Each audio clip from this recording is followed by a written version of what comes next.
Mes amis, 2016 a tenu ses promesses. Le souffle de l'Esprit a gonflé les voiles de la barque de Saint-Pierre. Le vent de la miséricorde a balayé les peurs, les timidités et chassé pas mal de poussière dans la maison de Dieu. De façon plus intense, l'Église a montré partout en Martinique et au-delà, personnellement, en Église. En Église, nous avons vu les merveilles de notre Dieu. Nous avons vu de belles choses, de très belles choses. Le peuple de Dieu s'est lavé dans le sang de l'agneau et a pris résolument le chemin de la foi, de l'espérance, dans l'amour.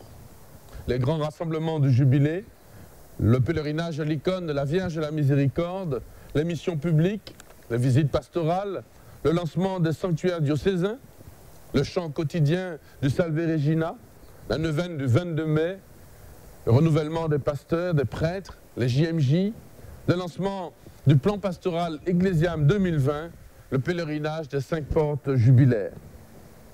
Que de rendez-vous avec notre Dieu, le Père des miséricordes. C'est ainsi que nous avons...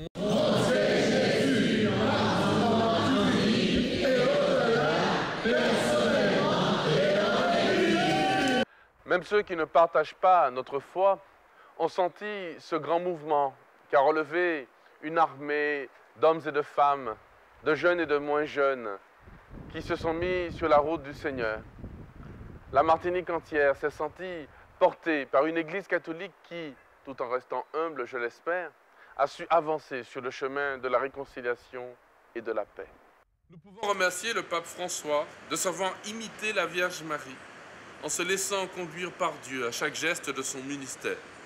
Guidé par ce pasteur, chaque catholique doit devenir comme Maman Marie un artisan de paix, un pauvre, un miséricordieux à la suite de Jésus. Avec tous les responsables de mouvements, de services et de communautés, nous sommes déterminés à montrer Jésus partout en Martinique et au-delà, personnellement et en Église. En 2017, le chemin continue, avec plus de ferveur, plus de confiance, plus d'espérance et davantage de liberté. Nous tenons le bon bout.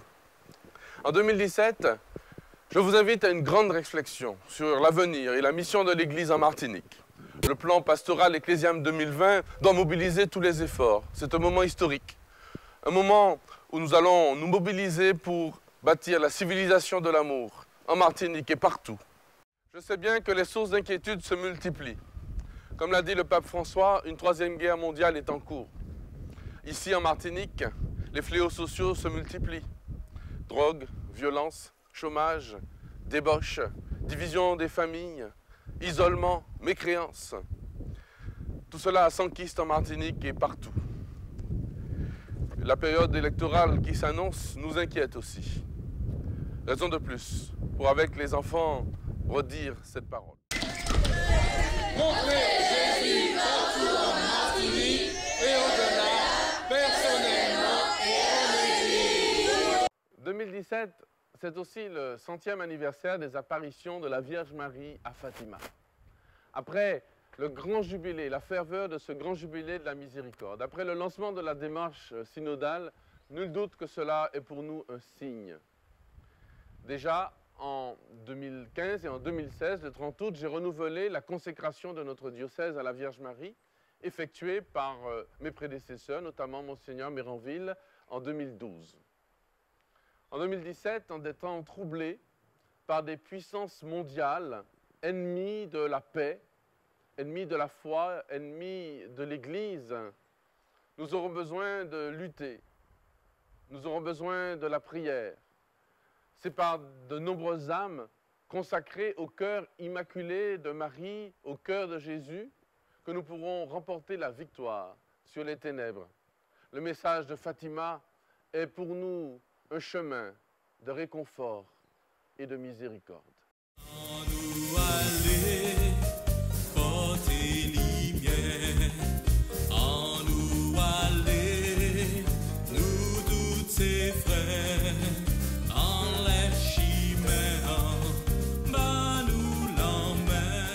Enfin, aux hommes et aux femmes, aux parents et aux enfants, aux célibataires, aux personnes porteurs de handicap, aux amoureux, aux chômeurs, aux travailleurs, aux entrepreneurs, aux retraités, aux touristes, aux migrants, aux malades, aux chrétiens, aux non-croyants, aux consacrés et à tous les habitants de la Martinique. Je vous souhaite, avec tous les prêtres, une bonne et sainte année 2017.